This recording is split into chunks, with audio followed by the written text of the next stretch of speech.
D'abord, bonjour à chacune et chacun d'entre vous et très sincèrement, pardon de ne pas avoir pu répondre physiquement à l'invitation du président Jean-Louis Dumont pour ce très grand congrès, très important congrès de l'Union sociale pour l'habitat.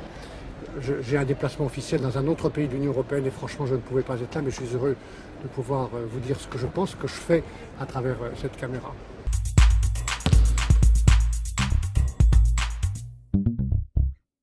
Si je reviens à la question des marchés publics, qu'est-ce que ça représente la commande publique en Europe? 17 à 18% du PIB.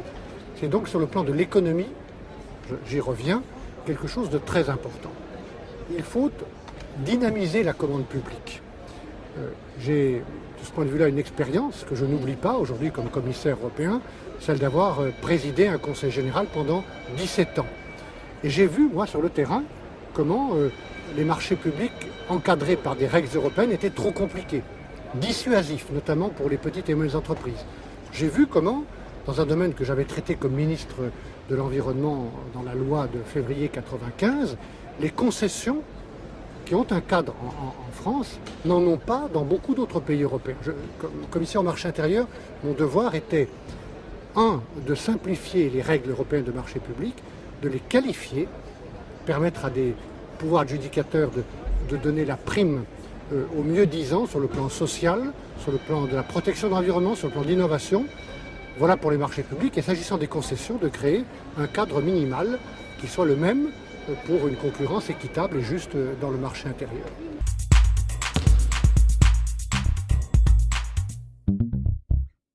J'ai beaucoup travaillé sur ce sujet avec les deux rapporteurs, celui du texte sur les marchés publics, M. Tarabella, qui est belge, celui sur les concessions, qui est français, Philippe Juvin. Là aussi, j'ai une expérience ou un souvenir très précis de ces coopérations publiques-publiques entre organisations HLM, mais aussi entre collectivités publiques. Et même s'il y a des textes en France qui donnent un certain cadre, il n'y a pas la même sécurité juridique dans beaucoup de pays. Encore une fois, mon souci, c'est que les règles, sans être totalement uniformes, soient cohérentes, qu'on puisse appliquer d'une manière juste et équitable ces textes dans tout le marché intérieur. Donc voilà pourquoi j'ai voulu sécuriser et clarifier cette coopération publique-publique qui est souvent pratiquée en France.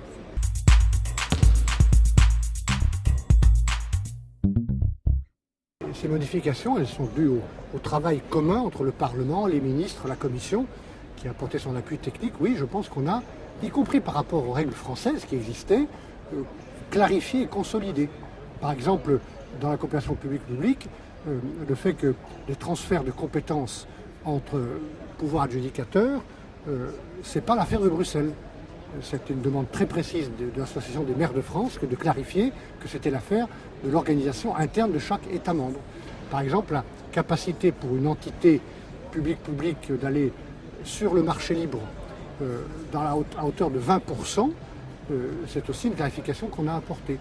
Et par exemple, enfin, je sais que c'est important pour l'organisation du logement, et notamment du logement social, d'avoir dans sa propre organisation une part de privé, c'est aussi quelque chose, une part indirecte de participation privée, c'est une chose qui a été clarifiée et consolidée.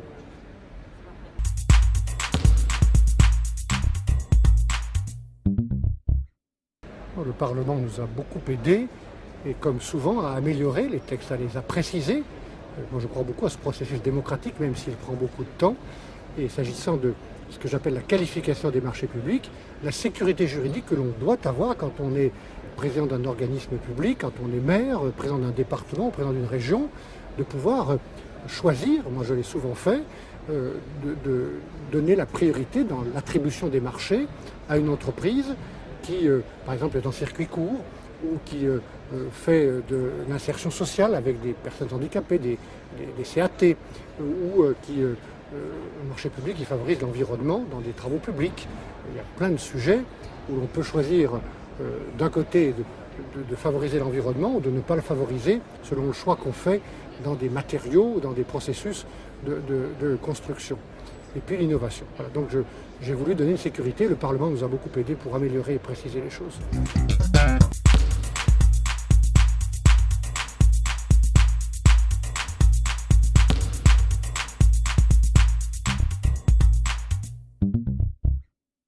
Et pourquoi les entreprises dites sociales ou solidaires ne pourrait-elle pas être aussi efficace, aussi compétitive que les autres? Moi je pense qu'elles peuvent l'être parfois plus grâce à l'ambiance, l'atmosphère, la gestion de l'entreprise. Donc je me suis intéressé depuis 4 ans très précisément à ce secteur de l'économie qui est très important. Plusieurs millions d'emplois, plusieurs points du PIB européen sont représentés par ce qu'on appelle l'économie solidaire. Et donc je veux que ce secteur soit reconnu. Je veux faciliter les échanges de bonnes pratiques. Je veux créer des cadres juridiques communs, utilisables, pas obligatoires, mais utilisables. Par exemple, le fonds d'investissement que nous avons créé pour l'entrepreneuriat social est un outil financier. Le statut de la Fondation européenne que j'ai proposé est un cadre juridique utilisable par ceux qui en ont envie pour pouvoir profiter du marché unique, de cet espace économique et social de 500 millions de personnes. Donc je continuerai à soutenir ce secteur.